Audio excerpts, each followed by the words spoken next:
let's talk about the ellipse. So under the ellipse, you have three types of ellipse. I said three, sorry, you have four. The ellipse, they are basically splines that have already been predefined. So in terms of mathematical formulas, they have already been predefined, so you don't have to enter mathematical equations to get them. So let's talk about the first ellipse. So the first ellipse, once you select it, it draws from the center. Okay, so you drag it to the radius you want, then now it begins to extend. It's basically a circle or a spline, but it has been compressed. Let's do another one again. Start from the center, you drag to the radius you want, and now you extend it.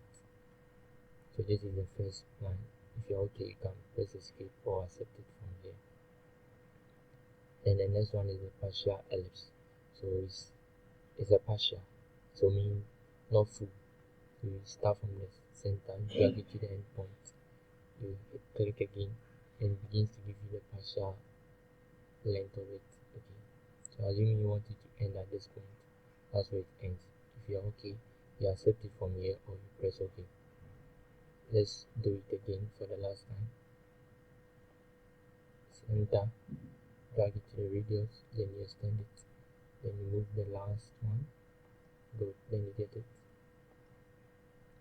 Then the last but one is the parabola. So the parabola, you select your first point. Okay, see how it becomes. Already begins to show you are drawing a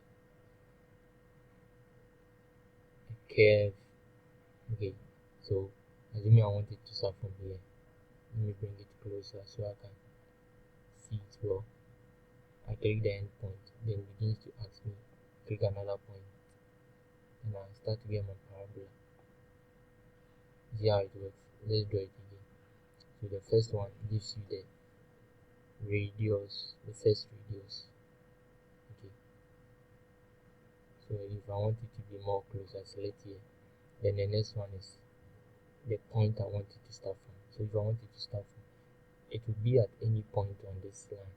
So here, then here, then I get my parabola. Then the next one is conic. So let's start. That one is basically just the same thing, but just you have to create the point of curvature or the point of turning. Okay, then it creates it for you. You get me? So let's do it again. So one, you create point of curvature. If you're okay, you click the other point. Then now next eccentricity, then you get it. I prefer to normally use the partial ellipse on the parabola, makes it more simpler. So guys, this is with the arc and the ellipse.